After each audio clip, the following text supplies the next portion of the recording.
Aunty जो है इस सत्संग के लिए सिर्फ हाथरस से आई। उन्होंने कहा कि मैं आऊंगी। शी मेट मी ऑन बड़े मंदिर इस पूर्ण गुरुपुरब वाले दिन। मैंने उनको बोला ऐसे सत्संग है, तो उन्होंने कहा नहीं इतनी दूर से कैसे आएंगे। फिर again she message I am coming. तो आओ आंटी, आपका सत्संग तो सुनना ही पड़ेगा। इनका कल बर्थडे था, केक भगवान प्लीज केक कटिंग अरे तभी आज गुरुजी ने सत्संग रखा। बताओ किस तरह आज जय गुरु जी, शुक्राना अनंतम अनंत शुक्राना गुरु महाराज के।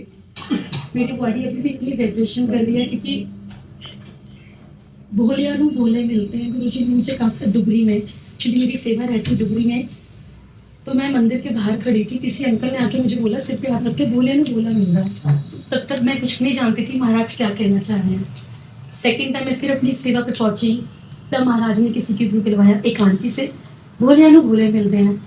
मैंने कहा कुछ नहीं पता महाराज क्या कहना चाहे। तीसरे टाइम जब गुरुजी ने बात मुझे बुलवाई थी किसी के थ्रू, घर आई तो कोई प्रॉब्लम्स ऐसी आई जैसे कहते हैं ना आर्ग्यूमेंट से कोई जज करता है किसी को, ऐसे किसी ने जज किया, ये ऐसे हो ऐसे। मैं बहुत परेशान थी। तो गुरुजी आपकी सेवा में भी ऐसा होता है? मुझे तो नहीं पता कौन क्या कर रहा, लेकिन मैं तो इतना जानती हूँ आपके चरणों में, मुझे और कुछ नहीं चाहिए आपसे। मैं ये बात बोल रही हूँ। मैंने कहा मुझे आंसर दो। पत्नी मन में आया, मैंने इंस्टा खोला, भोले अंकल का सत्संग, भोलियानु भोले मिल गए। मैं नहीं जानती थी अंकल को तब तक।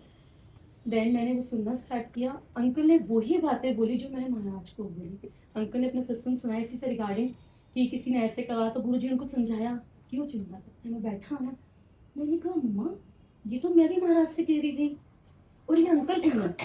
जब मैं देखूँ ढंग से, मैंने कहा भोले अंकल। मैं तब भी ऐसे दिखते ही महाराज को। मैंने कहा ठीक है, ये कोई मैं नहीं जानती, इतना महाराज को पता होगा। बैठी रही। थोड़ी देर बाद फिर मैंने इंस्टा खोला, भोले अंकल का फिर सत्संग। बैठे बैठे गुरुजी ने एक वाइस आई, भोलियानु भोले मिलते हैं। तो मतलब जो मुझे डुगरी महाराज ने बोला था भोलियानु भोला मिलते हैं, मेरे पास लफ्ज़ नहीं थे उस टाइम कि महाराज मुझे क्या समझाना चाह रहे हैं। और मैं वैसी बेबुद्धि की, मुझे कुछ भी नहीं समझना, बस इनकी सेवा में लगी रहे और कुछ नहीं चाहिए महाराज से। देन अंकल को रिक्वेस्ट की, अंकल के सत्संग आने लगे, रोज मैं सुनने लगी, मुझे बड़ा अच्छा लगा। मैं कहा गुरुजी जो आज अंकल बताते हैं ये सब तो मेरे साथ चल रहा है।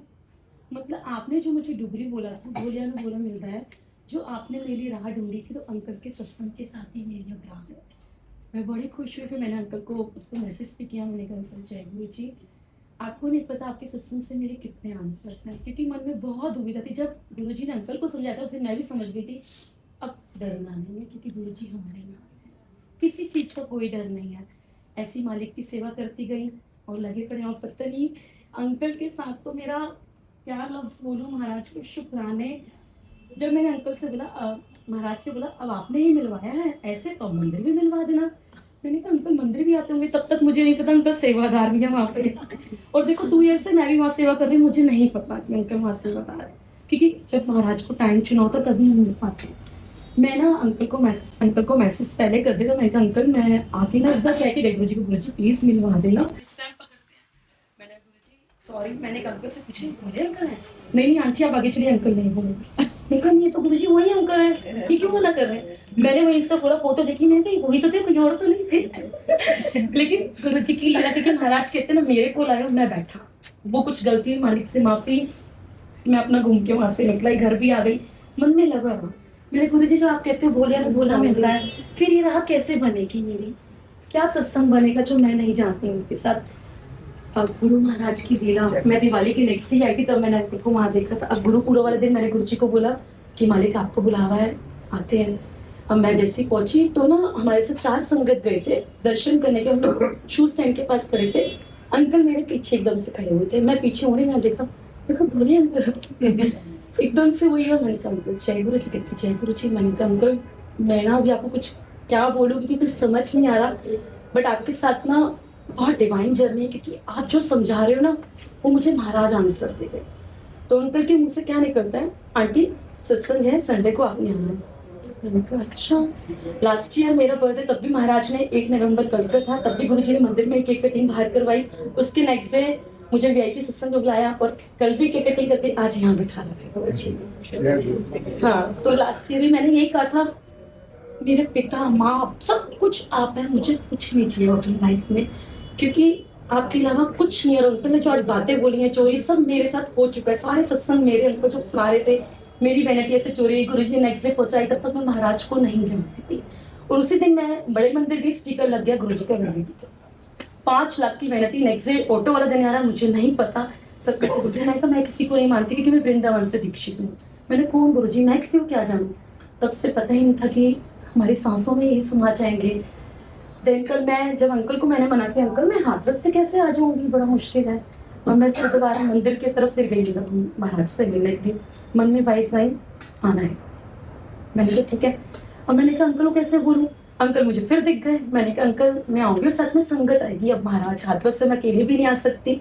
तब तक मालिक की ये चीज़ थी ना, मैंने कल का सत्संग घर पे, तो 8 नवंबर को वही करना था, लेकिन 7 नवंबर को मन में वाइफ आई कि बड़े मंदिर जाऊँ गुरु जी के पास।